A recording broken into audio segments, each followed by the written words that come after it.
Welcome friends, growth catalyst podcast में आपका स्वागत है।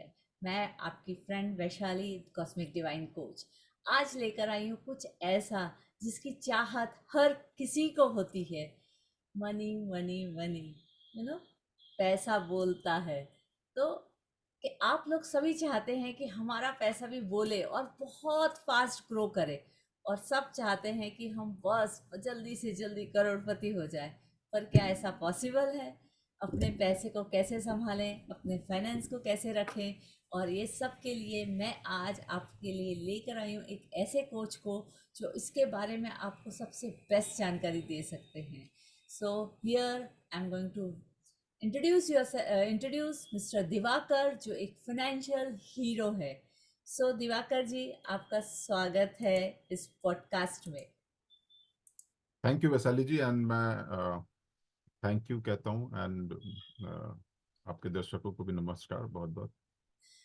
तो मैं चाहूँगी दिवाकर जी, सबसे पहले आप अपना एक छोटा सा इंट्रोडक्शन दें कि आप फाइनेंस के फील्ड में आप क्या कर रहे हैं, फिर हम आगे बातचीत करते हैं। या राइट। सो वैशाली जी, मैं भी मतलब सबकी तरह जब एजुकेशन कर रहा था, स्कूलिंग कर रहा था, तब लग रहा था कि सबसे अच्छा तरीका है कि पढ़ लिख के जॉब करना और एक स्टेबल इनकम आता रहे और इससे हमारी ज़िंदगी बहुत अच्छे से चल जाएगी।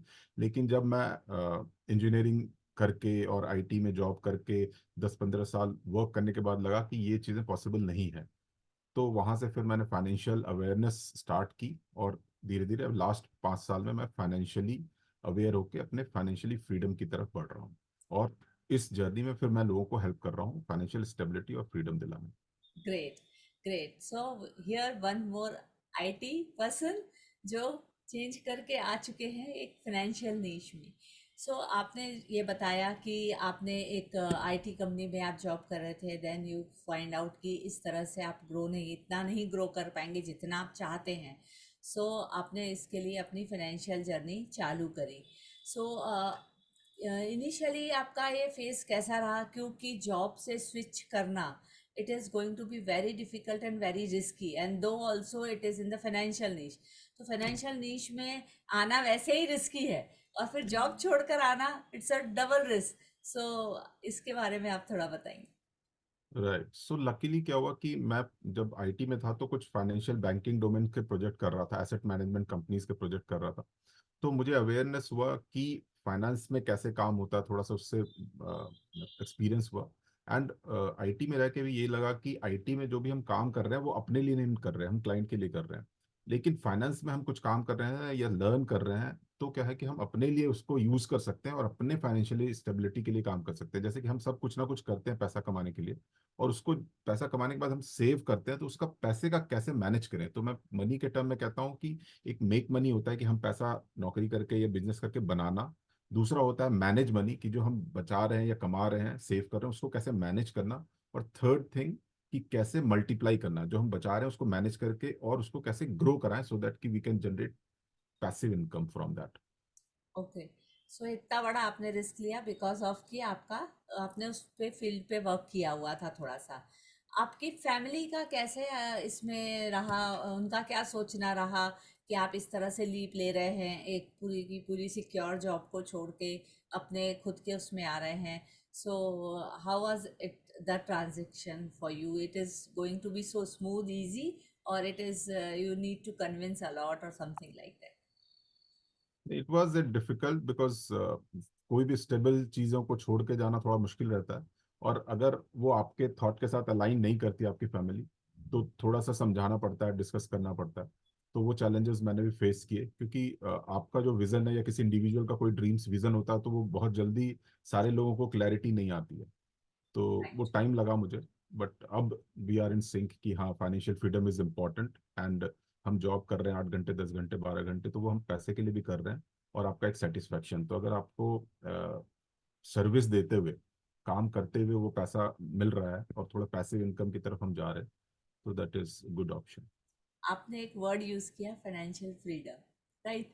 सो मैं जानना चाहूंगी इसके बारे में, आप थोड़ा बताइए कि what is financial freedom for you, right. And how what you think about it. Right.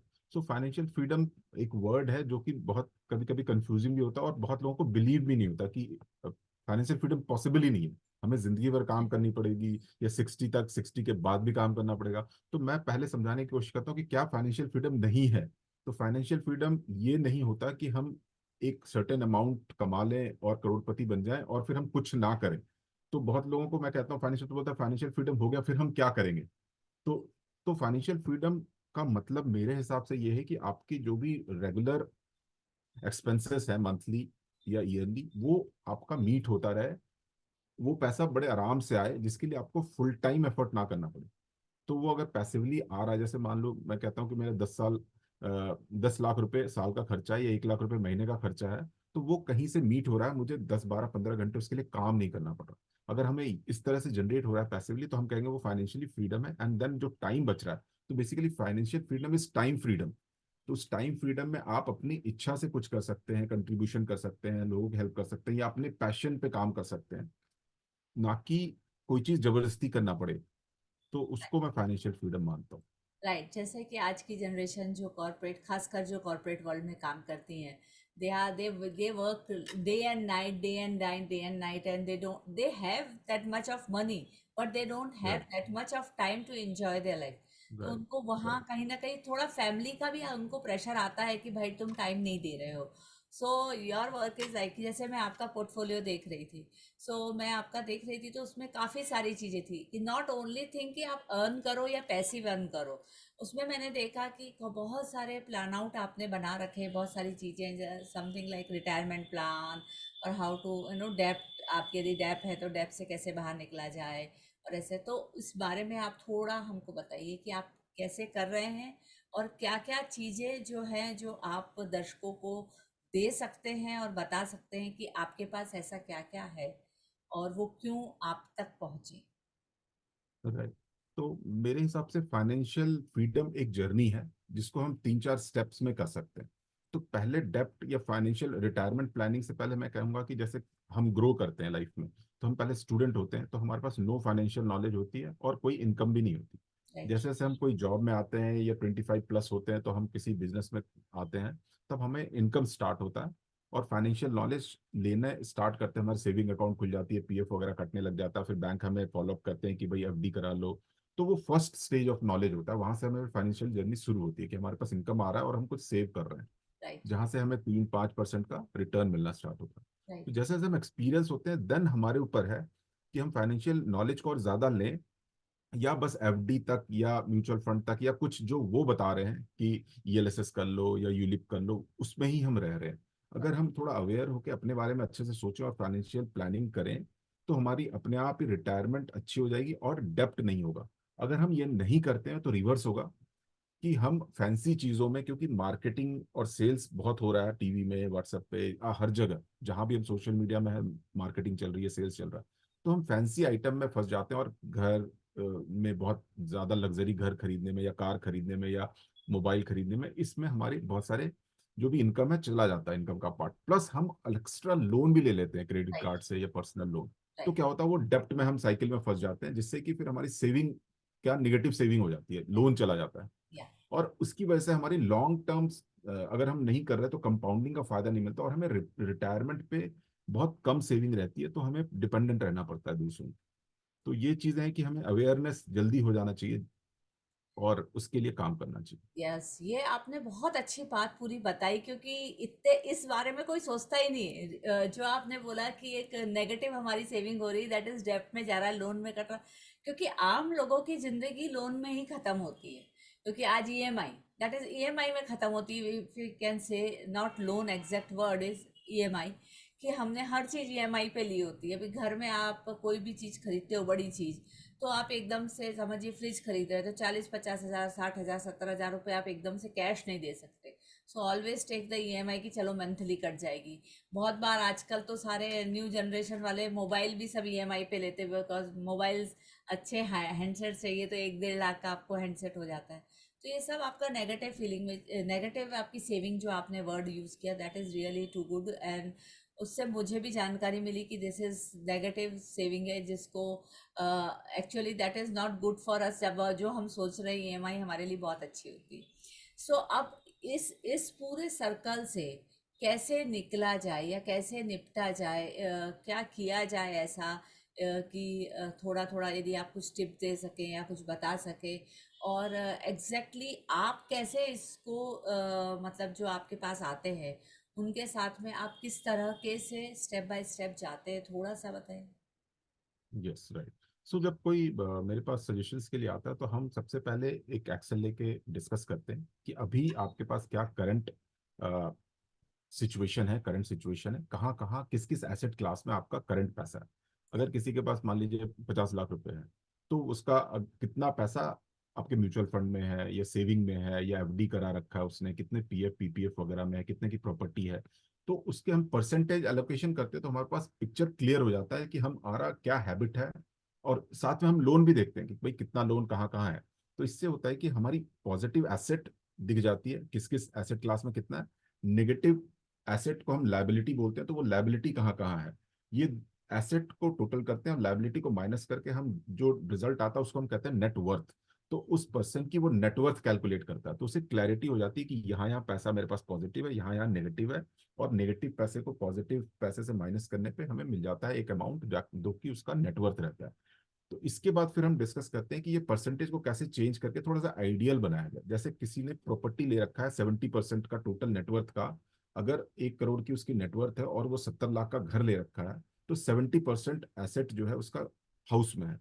तो उसको कैसे हम 30-40 तक लाएं और जो नेक्स्ट सेविंग करें उसको हम कैसे बढ़ाएं, इस चीजों पे डिस्कस करते हैं। जैसे किसी का एफडी में या कैश में ही 20% पड़ा हुआ है, तो बेटर है कि उसमें 5% रिटर्न मिल रहा है, तो 2-3% जो आपकी इमरजेंसी है उसके लिए आप रखें लिक्विड में। बाकी को आप थोड़ी हाई एसेट क्लास में रखें जहां पे रिटर्न ज्यादा है, जैसे कि इक्विटी हो सकता है, म्यूचुअल फंड हो सकता है या अदर क्लासेस। प्लस उसका इंश्योरेंस है कि नहीं, वो सारी चीजों पे डिस्कस करके परसेंटेज को बेसिकली हम डिसाइड करते हैं कि 6 महीने बाद या 1 साल बाद क्या परसेंट होना चाहिए, हम उसके लिए काम करेंगे। तो बेसिकली ये कहा जाए कि आपके पास यदि कोई आता है तो this is the person to person, it is not generalize, right. It is person right. To person कि आपका क्या है एग्जैक्ट सिचुएशन और आपको किस तरह डील करना चाहिए, बिकॉज आपका बैकग्राउंड क्या है, आप क्या करते हैं, और आपके ऊपर लाइबिलिटी घर वाले की कितनी है, बाकी चीजें कितनी है, आपके ऊपर जिम्मेदारी कितनी है, और आप चाहते क्या है लाइफ में, ये सबका एग्जैक्टली, समावेश गोल किया भी क्या है, तो गोल है। के अकॉर्डिंगली हम डिस्कस करके गोल को पॉइंट ए से पॉइंट बी में रीच करने की कोशिश करते हैं, प्लान करते हैं। जो एक चीज और मैंने देखा कि आप थोड़ा सा स्टॉक के बारे में भी बात करते हैं, और Right. जनरल पब्लिक का ये परसेप्शन है कि भाई फास्ट मनी बनता है तो शेयर मार्केट में जाओ।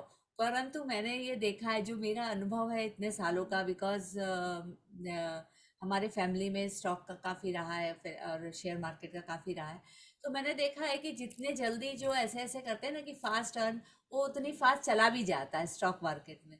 तो उसके बारे में थोड़ा दर्शकों को बताइए कि क्या सावधानी रखनी चाहिए, और स्टॉक्स में क्या इन्वेस्टमेंट, जो ऐसा कहा जाता है कि फास्ट ग्रोइंग है और बट फास्ट ग्रोइंग के साथ जाता भी है, तो अब इन दोनों के बीच में बैलेंस कैसे मेंटेन किया जाए। राइट, राइट, बहुत अच्छा सवाल है।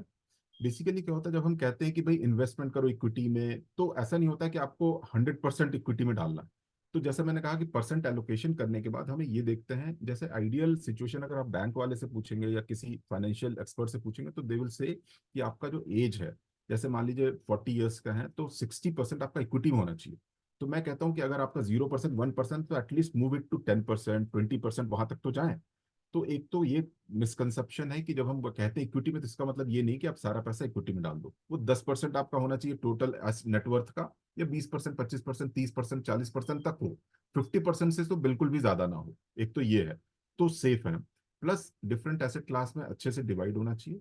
और जो फियर है, तो मैं लोगों को फ्यूचर ऑप्शन, इंट्राडे, ये सब चीजें नहीं बताता सिखाता, क्योंकि इसमें जो है जीरो सम गेम होता है कि मतलब कोई लूज करेगा तो कोई गेन करेंगे। तो आपके लूज के चांसेस 50-50 हो जाते हैं एक तरह से। नॉलेज जैसे जैसे बढ़ेगा या स्किल्स आपके पास है तो आपकी चांसेस बढ़ते हैं, नहीं तो कोई लूज करेगा तो कोई गेन करेगा। लेकिन मैं जो बात कर रहा हूँ वो कह रहा हूँ कि इन्वेस्टमेंट लॉन्ग टर्म के लिए, इसमें क्या करते हैं हम कि कंपनी के हम पार्टनर बनते हैं।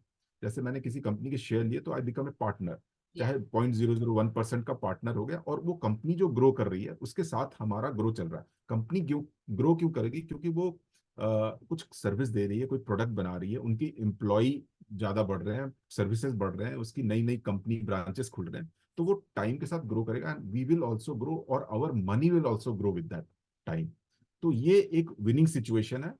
और जो इंट्राडे फ्यूचर ऑप्शन है वो थोड़ा सा विन लूज सिचुएशन है, कोई जीतेगा तो कोई दूसरा हारेगा। तो मैं उसमें नहीं रहता। तो राइट, आपका तो ये कहना, थोड़ी क्लैरिटी दर्शकों के लिए मैं ये बताना चाहूँ। Okay okay. तो मैं मतलब मैं ये समझी हूँ आपकी बात से कि आपका ये कहना है कि आपको सिर्फ टिप्स पे नहीं जाना है कि इसकी टिप आई, आपने शेयर खरीद लिया। You should go by the what, how the company is performing and how the company is growing. So उन एग्जैक्टली। शेयर्स में आपको डील करना चाहिए जिसमें कंपनी रियली ग्रो करी। मतलब इसके लिए आपको थोड़ा सा वर्क इन प्रोग्रेस, मतलब बैकग्राउंड की आपको रिसर्च करनी बहुत ज़्यादा ज़रूरी है यदि आप शेयर में डील करते हैं तो, है ना? जो आप डे टू डे इक्विटी में डील करते हैं, और सब राइट। आप कह रहे हैं कि अब only some percentage of amount ही आपको इक्विटी में डालना चाहिए, नॉट अबाउट दैट। तो सो आप बेसिकली आप न सिर्फ उनका फंड ग्रो कराने में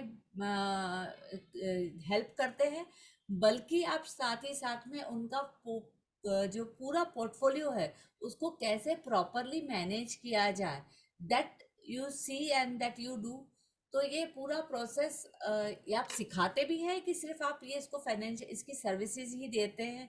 और ये कितना, एक यदि क्लाइंट आपके पास आए तो कितना टाइम आप उनके साथ में बिताते हैं, या it is a long term thing, और what is the your whole this thing, this tell right. Us. तो जैसा मैंने बताया कि मार्केट में बहुत सारे ऑप्शंस हैं पैसे बनाने के। तो कुछ ऑप्शंस के बारे में अगर हम बात करें तो कोई फ्यूचर एंड ऑप्शन करा रहा है या टिप्स दे रहा है या उसे सिखा रहा है। इसी तरह म्यूचुअल फंड सर्विसेज हैं जो कि आपका फंड लेती है सिप टाइप से या कुछ मंथली या वन टाइम, और वो आपका किसी फंड में डाल देते हैं आप पैसा, और वो टाइम के साथ ग्रो करता है और फंड मैनेजर उस म्यूचुअल फंड को मैनेज करता है। तीसरा तरीका है कि आप खुद लर्न करें और अपने फाइनेंशियल हीरो बने। तो मैंने 2009 से खुद म्यूचुअल फंड में काफी इन्वेस्ट किया, लेकिन एक एवरेज रिटर्न मिला। एंड 2016-17 में मुझे लगा कि 8-10 साल करने के बाद कि नहीं, 10-12% ही रिटर्न मिल रहे हैं, तो मुझे अपना फाइनेंस का चार्ज या रिस्पॉन्सिबिलिटी खुद लेनी पड़ी। तो जो मैं 17-18 से अभी तक कर पाया अपने लिए, तो मैं वही चाहता हूँ कि लोग भी अपने फाइनेंस का रिस्पॉन्सिबिलिटी लें और लर्न करें।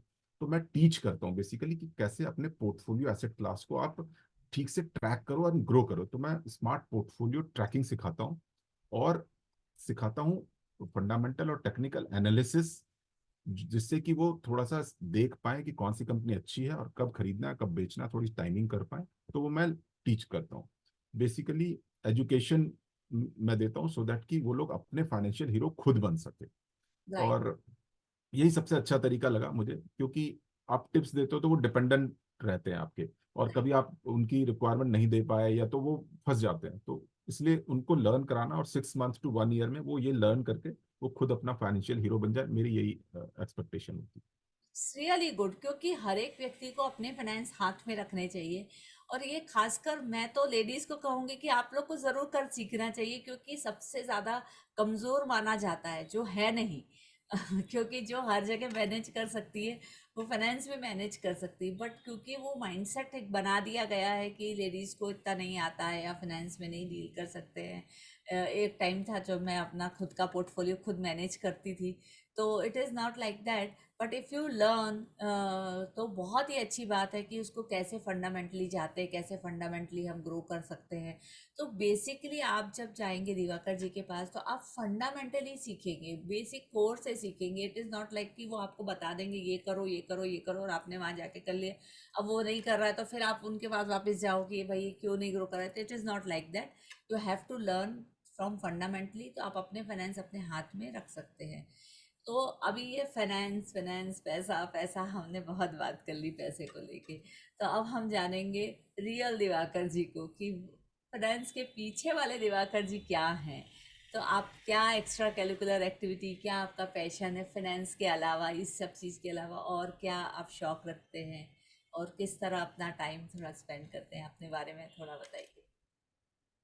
बेसिकली मुझे लर्न करना, as a growth mindset person हूँ मैं। तो पहले मैं सेल्फ मोटिवेशन, जैसे बिगिनिंग ऑफ 2004-5 से मैंने करियर स्टार्ट किया। तब मैं सेल्फ हेल्प बुक्स पढ़ता था, कैसे मोटिवेशन रखा जाए, कैसे अपने आप को पॉजिटिव रखा जाए, कैसे हेल्दी रहा जाए। ये करते करते 1920 तक आते आते मुझे लगा नहीं, फाइनेंस ज़्यादा इंपॉर्टेंट हो गया 16-17 में। एंड फ्रीडम ज़्यादा इंपॉर्टेंट हो गया, तो मैं उसको लर्न करने लगा। एंड लर्न करके एक लेवल के बाद आपको लगता है कि आप जो लर्न करा वो किसी को दो तो सेटिस्फेक्शन ज़्यादा आता है। तो आई स्टार्टेड कि भाई अब मैं लोगों को बताऊं कैसे जो चीज़ें मैंने अचीव की है या जो प्रॉब्लम मैंने अपने लिए सॉल्व किया, वो लोगों को बताना आज की डेट में मेरा पैशन है। और वो मैं ज़्यादा कर रहा हूँ कि किसी को हेल्प करना या लर्न करना या राइट मेंटर या राइट बुक्स तक उसको ले जाना, सो दैट कि they can grow there financial life better. उसके तो ये अलावा मेरा आज क्या का शौक है? बेस्ट। उसके अलावा क्या इसके शौक है? अलावा हाँ, सेल्फ हेल्प बुक ही पढ़ता हूँ और डिस्कशन एंड थोड़ा सा नेटवर्किंग में अच्छा लगता है, लोगों से बात करना। और फैमिली लाइफ हेल्थ इस पे ही फोकस रहता है, लाइफ को कैसे अच्छे से हम जी सकते हैं। तो क्या आप अपने फैमिली मेंबर्स को भी ऐसा बोलते हैं कि आप अपना अपना खुद मैनेज करो, या उनका आप मैनेज करके देते हैं? नहीं, कोशिश तो ये रहती है कि आप लर्न करें, सेल्फ डिपेंडेंट बने, आपको अवेयरनेस रहना चाहिए, डिपेंडेंस नहीं रहना चाहिए। और एक डिस्क्लेमर मैं यहाँ भी देना चाहूंगा कि म्यूचुअल फंड में भी आप इन्वेस्ट कर सकते हैं अगर आपको इंटरेस्ट, बेसिकली इंडिविजुअल की इंटरेस्ट है। अगर राइट। आपको लगता है कि नहीं, आप जो जॉब कर रहे हो या बिजनेस कर रहे हो और उसमें आपका बहुत इंटरेस्ट है और वहां से आप पैसा कमा रहे हो, then you can hire professionals to take care of their your money. आप म्यूचुअल फंड में भी इन्वेस्ट कर सकते हो क्योंकि वहां भी फंड मैनेजर मैनेज करें, बट एक एवरेज रिटर्न मिलेगा। If you are happy with that, आप म्यूचुअल फंड में शिफ्ट कीजिए एंड उसमें अच्छे से इन्वेस्ट कीजिए, या आप इंडिविजुअल फाइनेंस के वेल्थ मैनेजर्स वगैरह भी हायर कर सकते हैं, पोर्टफोलियो मैनेजर भी हायर कर सकते हैं, and then you could do that also. कोई बुक्स आप सजेस्ट कर सकते हैं हमारे दर्शकों को कि इसके रिलेटेड, फाइनेंस से रिलेटेड कोई बुक यदि वो पढ़ना चाहे तो? एक तो साइकोलॉजी ऑफ मनी हाँ, मैं जरूर रिकमेंड साइकोलॉजी ऑफ करूंगी। Money is the best book की जो एक एवरेज इंसान को कैसे माइंडसेट रखना है। जरूरी नहीं है कि आप बहुत ही बिजनेस माइंडेड हो या मनी माइंडेड हो तभी आप अमीर बन सकते हैं। आप बिल्कुल। एक स्लो पेस में धीरे धीरे धीरे धीरे भी फाइनेंस को लर्न करके अच्छे से ग्रो कर सकते हैं। इवन तो आई ये लाइक एक है। वन और मोर बुक। हाँ, बताइए। हाँ, तो एक रीच डैड पुअर डैड है जिससे आपको बेसिकली बच्चों के लिए बहुत अच्छा है, जो कि आपको एक बेसिक नॉलेज दे देगा कि आपको कैसे सोचना है पैसे के बारे में। सिर्फ इनकम सैलरी से नहीं करनी, आपको जॉब में जाना है, लर्न करना है, सेल्स सीखना है, टीम वर्क सीखना है, नेटवर्किंग सीखना है, कंपनी के प्रोसेस सीखनी है। एंड देन धीरे धीरे आपको कैसे फाइनेंशियल फ्रीडम अचीव करना है, क्योंकि मेरा मानना है कि अगर आप 25 साल में या 22 साल 23 साल में जॉब ज्वाइन करते हो तो 45 ईयर्स तक, मतलब 20 ईयर्स, 25 से 45 तक आपको सीख जाना चाहिए कि आपको ऑटोमेशन कैसे करना है, सेविंग करके आप 45 तक रिटायर होने का टारगेट बना सकते हो। सो दैट कि आपको 60 ईयर्स तक, बहुत लोग होते हैं कि उन्हें 60 ईयर्स तक पता नहीं रहता कि कैसे पैसे से पैसा को ग्रो करना है, and they keep on working, उन्हें एक ही रास्ता पता होता है कि काम करो और पैसा है। तो हमें उस फ्रीडम से निकलना है, क्योंकि आज की डेट में ऑटोमेशन में हमें ये सीखना जरूरी है कि हम 20-25 साल में ये सीख लें कि हमारा पैसा हमारे लिए कैसे काम करे, and we should invest time on our self और our family. Right. Right. So ये हमने बात की दिवाकर जी से पैसे के बारे में। कुछ ऐसा क्विक टिप कुछ है? क्विक टिप आप कुछ दे सकते हैं, एक या दो बस? Tip and we are going towards the end of this podcast, so दर्शक कुछ लेकर जाएं से tips. I want that. Tips में ये है कि सबसे बड़ा टिप्स तो मुझे लगता है कि बहुत लोगों को, मैंने जब अपने क्वेश्चन पूछा कि आपको अपना नेटवर्थ पता है, तो वो नहीं पता था लोगों को। तो मैं ये सजेस्ट करूंगा कि वो राइट डाउन करें अपने एक्शन में कि अपनी कहाँ कहाँ पैसे हैं आपके, कौन से एसेट क्लास में है। तो मोर 3-4 कैटेगरी आप डिसाइड कर सकते हो कि उसकी प्रॉपर्टी में कितना का प्रॉपर्टी है उनके पास, कितना एफडी में है या कितना म्यूचुअल फंड में है, कितना सेविंग्स और अदर एसेट में है। ये 3-4 कॉलम बना के वो उस अमाउंट को लिखें। फिर दूसरा एक कॉलम बनाए जिसमें लिखें कि वो लाइबिलिटी क्या क्या है, जैसे कि कुछ क्रेडिट कार्ड लोन है या किसी से पर्सनल लोन ले रखा है या होम लोन है, वो इसको लिख लें। होम का जो अभी का वैल्यू है वो ऊपर लिखें, जैसे 70 लाख का आज की डेट में उसका कॉस्ट है तो 70 लिखें। अगर 40 लाख का लोन उस पर अभी प्रेजेंट चल रहा है तो नीचे 40 लाख लिखें। तो ये हो जाएगा कि आपका अभी का पॉजिटिव नंबर आ जाएगा, और जब आप माइनस करोगे तो वो 70 - 40 होके 30 लाख आपका पॉजिटिव आ जाएगा। तो इस तरह करें तो आपको बहुत क्लैरिटी आएगी कि आपका पैसा कहाँ पे कितना कितना परसेंटेज है। एंड देन उस परसेंटेज के हिसाब से आप जो थोड़ी सी हाई ग्रोथ एसेट क्लास है जैसे इक्विटी म्यूचुअल फंड, वहां पे थोड़ा परसेंट एलोकेशन बढ़ाएं। क्योंकि अगर वहां पे पैसा थोड़ा बढ़ेगा तो रिटर्न वहां से ज्यादा आएगा, तो आपका ओवरऑल जो है एक इनकम क्रिएट होगा। ग्रेट। तो ये आप एक्टिविटी कर सकते हैं हमारे दर्शक। It is a very very good and very great tip for the हमारे सारे दर्शकों के लिए। बहुत अच्छी टिप थी कि आप पहले अपना नेटवर्थ समझें, क्योंकि अभी तक हम जो नेटवर्थ देखते आए हैं, या तो हम नेटवर्थ देखते आए हैं कि पॉलिटिशियंस के जो लिखते हैं अपने एग्जैक्टली, राइट। डिक्लेरेशन में, या फिर बॉलीवुड स्टार्स की नेटवर्थ हमको दिखती है, और सम ऑफ द नेटवर्थ हम जो देखते हैं इंडस्ट्रियलिस्ट की। सो हमको लगता है कि हमारे इनकी नेटवर्क। नेटवर्थ होती, हमारी नहीं होती। तो आज दिवाकर एग्जैक्टली। जी ने हमको हमारी नेटवर्थ बता दी है कि हमारी नेटवर्थ हमको कैसे निकालनी है। So thank you, thanks a lot हमारे फाइनेंशियल हीरो। वो चाहते हैं कि आप भी फाइनेंशियल हीरो बने। So thank you very much Diwakar ji, आप हमारे बी योर पॉडकास्ट ओन में आए। Financial hero. Thank you. So friends, so आप भी क्या इसी तरह से फाइनेंशियल हीरो बनना चाहते हैं? सो आप भी बन सकते हैं अपने फाइनेंशियल हीरो। ये मैंने आपके लिए बहुत इजी कर दिया। दिवाकर जी की सारी लिंक्स और मेरे से भी यदि आपको कनेक्ट करना है तो सारी लिंक्स आपको नीचे मिल ही जाएंगी। सो हमको ये बिल्कुल देखते रहिए, फॉलो कीजिए, सब्सक्राइब कीजिए, शेयर कीजिए ज़्यादा से ज़्यादा लोगों के साथ, ताकि आपकी फैमिली एंड फ्रेंड्स के साथ, ताकि वो भी फाइनेंशियल फ्रीडम पा सके। आप और क्या चाहते हैं हमारे पॉडकास्ट से ज़रूर बताइएगा, क्योंकि हम हैं आपके growth catalyst. Thank you, signing off here, Vaishali, आपकी cosmic divine coach. Thank you very much.